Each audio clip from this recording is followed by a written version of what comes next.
Hi, everybody. Welcome back to School at Home. I am Jo. This is my friend Rebecca.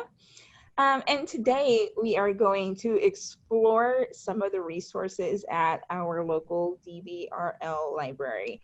So for people that don't live here in our area, this is an encouragement to explore your library's website the way that I'm going to do here. There are an abundance of resources that are available at our local libraries that you just don't know about because we just don't set the time, to click all buttons. So I'm going to start. I'm going to share my screen and I'm going to take you through 3 of my favorite things that I have found that are available at our local library that we can use for both our homeschool students and our students that are in the public school system. So come on over. And share. There we go. So I'm going to take us to our local library's website, and this is dbrl.org. And from their home screen, so I'll take us back there for a moment. This is our home screen that we're going to come to. And I usually go here to see if they have a book or if I'm going to download a book on their OneDrive, which is amazing because I can read books on my phone. But then I'm like, what's this research and learn thing? So a couple of weeks ago, I clicked on it and I found a plethora of things that this library has available to us. But just for the purpose of homeschooling and for having students at home, they have 3 different access sites that we have free access to that we're able to use for our kids at home. The first one, which I loved when I was teaching in the classroom, is Tumble Books. So if you go down to see all resources, they are happily in alphabetical order for you. And you can scroll down to T's for Tumble Books. Now I've already pulled it up, but with your library card information, you log into the website. So that's your library card number and most likely your birthday for your password. And it comes up as this website. This website is a website of it's the own library of children aged books. There's some nonfiction, some fiction, there's graphic novels, so on and so forth. But they read them to the children and they're slightly animated. So that means you can put that on and you have a moment to walk away. It is amazing. So you just scroll down, you choose a book, and it reads it for your kid. Like, what's not to love? They're getting a book read to them. So this whole thing is available through our library. They also have Tumble Math, which I've never explored before, but I mean, there's Tumble and there's math, so I don't see how anything could really go wrong there. So the next one that I'm going to show you, well, it's up there, so we're going to find it. There it is. So the next one I'm going to show you is this one. I'm pretty sure it's the World Book. It is Encyclopedia. You have access to the entire World Book Encyclopedia Online Reference Center right here. Again, you just have to sign in. So let's say that your 3rd grader is going to get like a research project on bears. Great. If they don't have access to World Book through the public schools, they have access through here. If you're homeschooling and you don't have access to the public schools, case of whatever they have, you have access right here. Again, you click on it, you put in, actually once you've put in your username, your barcode for your library card and your birthday, it's already in. So then you just click on it and you have World Book and there it is. And they have, what's the word? They have age groups. So early learning, I just clicked on, and I'm not quite sure what it does, but it's something that's appropriate for my 4-year-old. But kids and students, the content of it is appropriate for that age group. So if I were to search bears under kids, what's going to come up is going to be a lot more reader appropriate than if I search bears in student. The same thing with timeline and so on and so forth. So you can get more in depth the more that you go into it. But this is all right here. And then at the bottom of it, there's pictures and world animals and all kinds of stuff. So even if they don't have a research project, they're just looking to do something else. Hey, let's check out the World Book Kids. And you have a whole area of more things that they get to explore. Okay, now let's go to older kids. Older kids are going to get assigned papers. They're going to get assigned research. And we're home. Okay, so you don't feel like going to the library comes to you. And again, this excites me. If you can't tell, I'm like vibrating, so it makes me happy. If you go back to the top of this list, I'm getting closer to the top. They have a few different American history online areas that you can get into. So they have African American history, they have American history, they have American Indian history, they have American women's history. And it is chock full of content about each of those subgroups of American history. So this one is general American history that I clicked on, same way that I did earlier. And there is everything that you need to get started on learning about any subject in relation to American history. Decades, eras, everything is in here. People, this is a great kickoff point for research. I'm using one of these sites right now for one of my boys as he's researching a person, and I'm like, hey, we have all the things that you could possibly need right at your fingertips.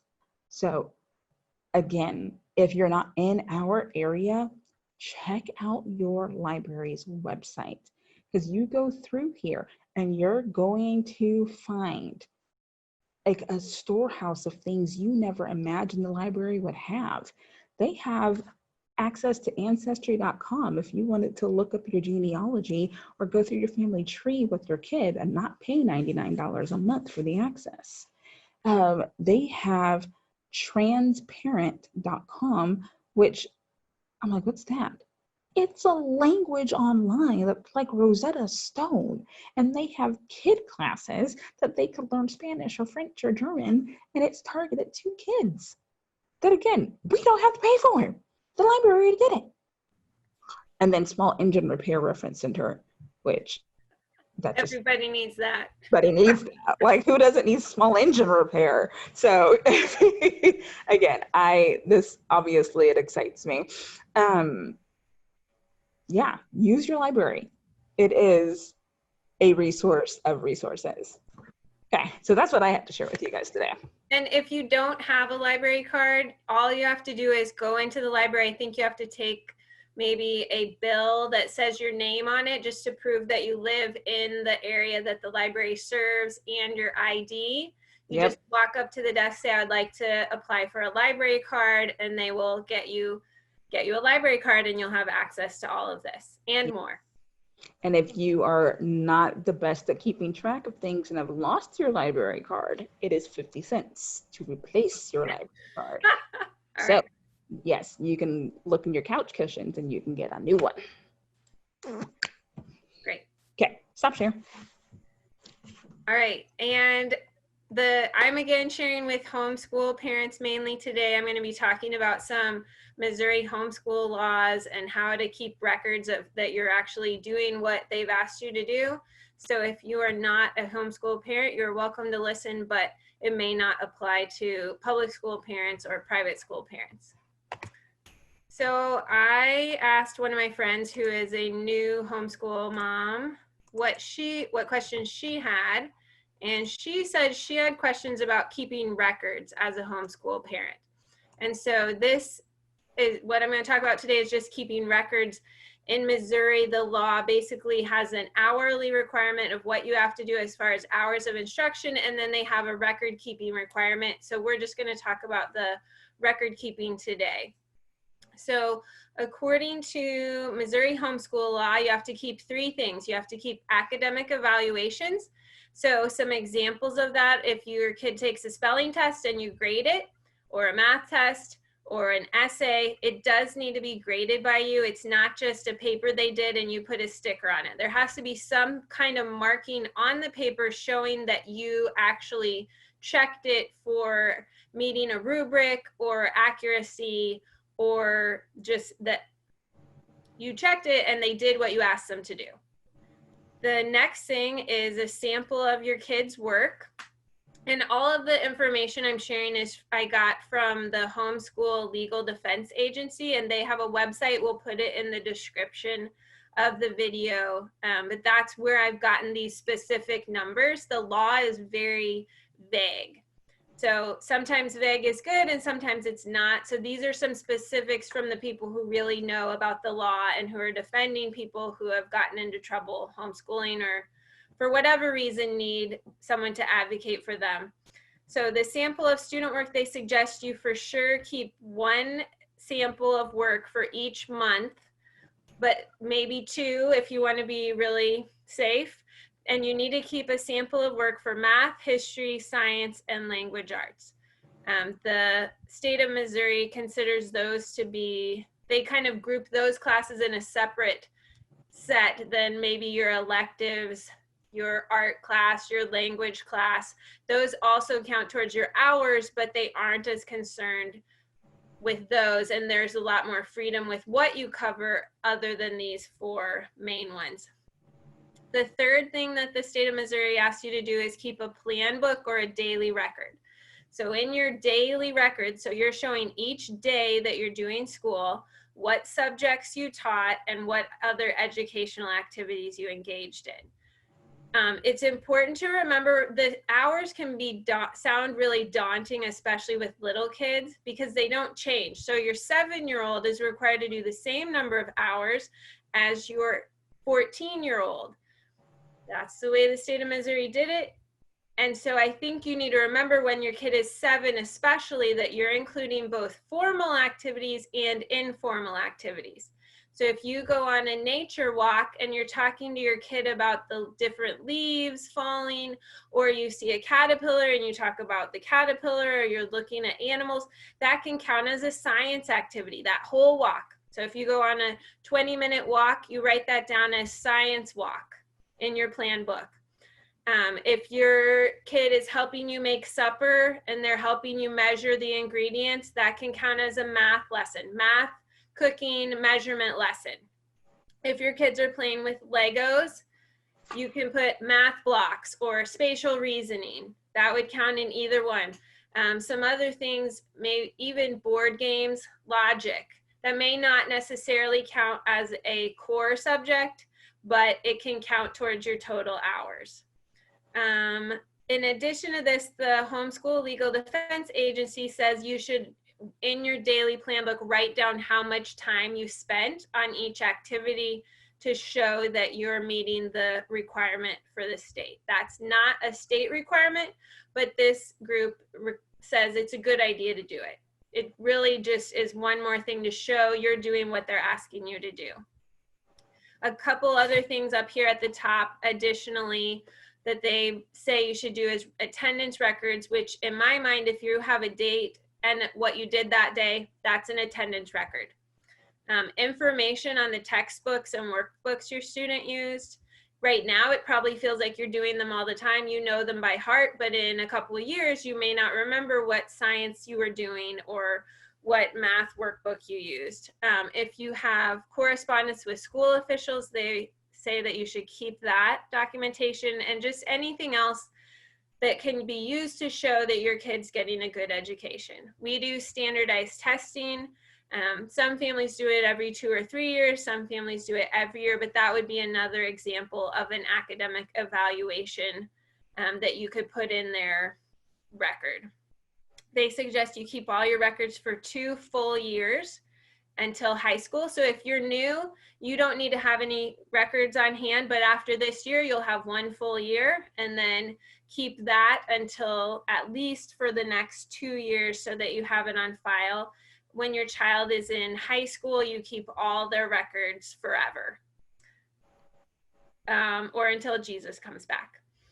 Records are required by the state of Missouri starting at age 7 unless your child was already in public school. So if your 6-year-old was in public school last year, you have to keep records now because they're already basically on the grid.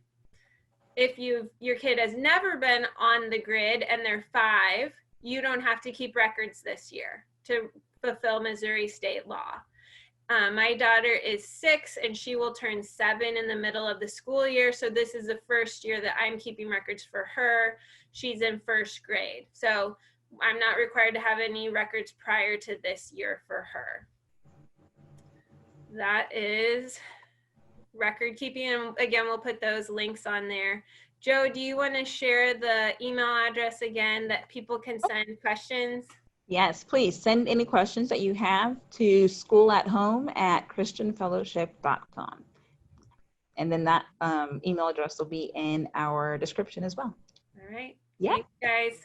You got this.